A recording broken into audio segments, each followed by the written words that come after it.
Bom, então vamos falar de algo muito importante agora, que é sobre a documentação para você poder estudar nas universidades coreanas.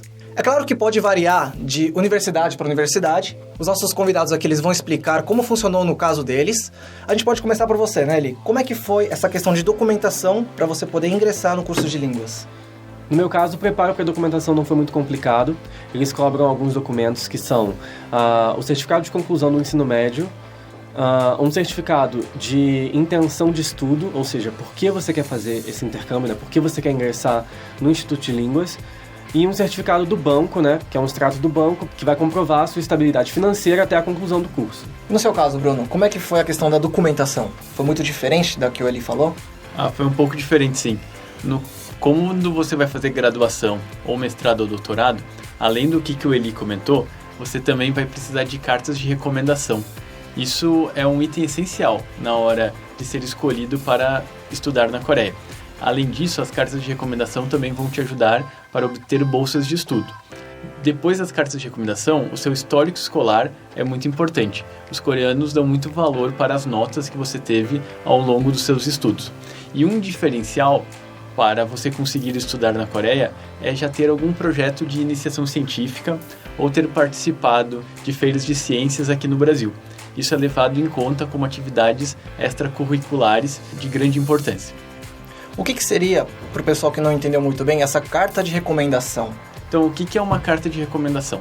Na maioria das vezes, a carta de recomendação vem de um ex-professor seu, onde ele vai anexar o currículo dele, dizendo quem que ele é, e escrevendo o que ele acha de você como aluno e vai escrever se você tem condições de acompanhar o estudo que você deseja fazer em outro país. Então, essa garantia de um professor é levada muito a sério, porque é alguém que te conhece, alguém que já tem uma carreira na área e que pode garantir para a universidade lá na Coreia que é uma boa ideia te escolher para estudar lá. Então é uma carta de recomendação acadêmica e não profissional, vamos assim dizer, né? Exatamente, é uma carta acadêmica. Para facilitar um pouco mais para vocês, a gente vai agora listar quais são os documentos necessários para você poder estar ingressando nessas universidades coreanas.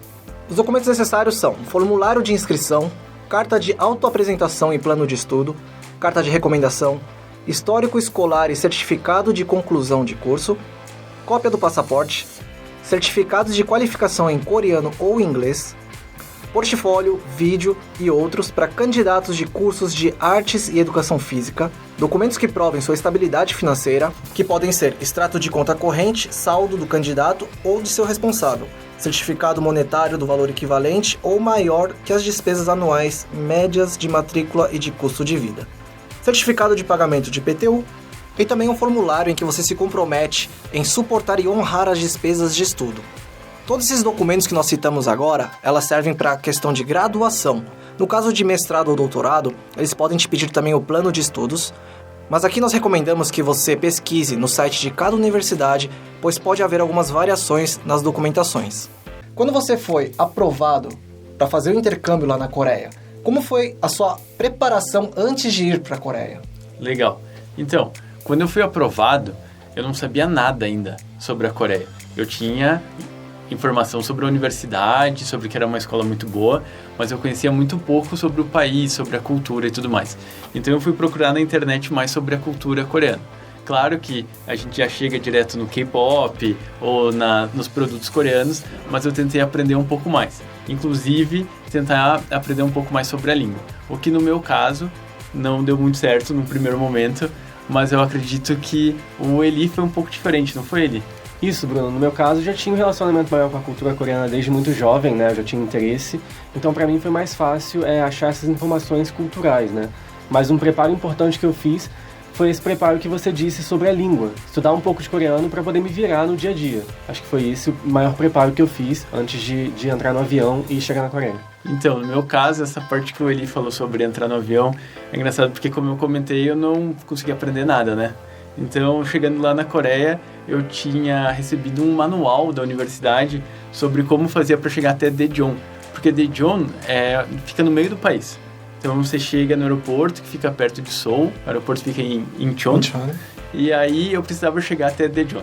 Então, lá tava escrito em coreano e do lado em inglês. Então eu ficava lá com uma folha de papel, olhava como que ficavam os pauzinhos lá, os desenhos em coreano, e olhando para o sinal e tentando achar onde ficava o mesmo até eu conseguir pegar um ônibus que me levasse para Daejeon. Agora, pela última vez que eu fui, já estava um pouco melhor já a sinalização. Eu não sei como é que foi no seu caso quando você chegou no aeroporto. Então, como eu fiquei em Seul, essa sinalização em inglês é bem presente em toda a cidade, né? E outra coisa que é legal de comentar é que todo o transporte público, a infraestrutura do transporte público vai ligar o aeroporto que fica em Incheon com o centro da cidade. Então você pode sair do aeroporto e pegar um metrô direto e ir tanto para o centro de Seul como para outras cidades, como Daejeon, né? Você pode descer em uma estação, pegar um trem-bala e ir para uma outra cidade próxima. É verdade, essa comodidade do trem-bala é muito boa. Você chega de Seul até Daejeon em 50 minutos, é muito rápido mesmo. Então, resumindo, você foi pra Coreia sem falar um A em coreano. Exatamente, eu não falava um A em coreano, eu não sabia nem pedir água, nem onde era o banheiro. Apenas com o manual em mãos. Exato. E você mesmo. já sabia falar pelo menos um pouco. Isso. O tanto que você sabia já foi o suficiente pra você se virar chegando lá? Eu tive situações em que, mesmo sabendo um pouco de coreano, eu ainda tinha dificuldade, tanto por questões culturais, né? Então, da primeira vez que eu fui num restaurante, a gente sabe que na Coreia é costume você chamar o garçom, né? Sim. Então, eu me sentei e esperei que alguém viesse me atender durante 50 minutos. Até que eu vi o que as outras pessoas estavam fazendo, que era chamar o garçom. Sim. E aí eu aprendi com uma experiência, né, vivida, assim. Então, acho que é interessante buscar esses fatores culturais também, não só a língua, mas como você vai fazer para pedir comida, como você vai fazer para pegar o ônibus, né? Tem uma maquininha de passar o cartão quando você entra no ônibus e quando você sai do ônibus, que é uma coisa que a gente também não tem no Brasil. E eu acho que isso é interessante de buscar. Todas essas informações vão ser úteis para o seu dia a dia. Mas adicionando a tudo que o Eli falou, uma coisa incrível na Coreia é como as pessoas estão dispostas a te ajudar.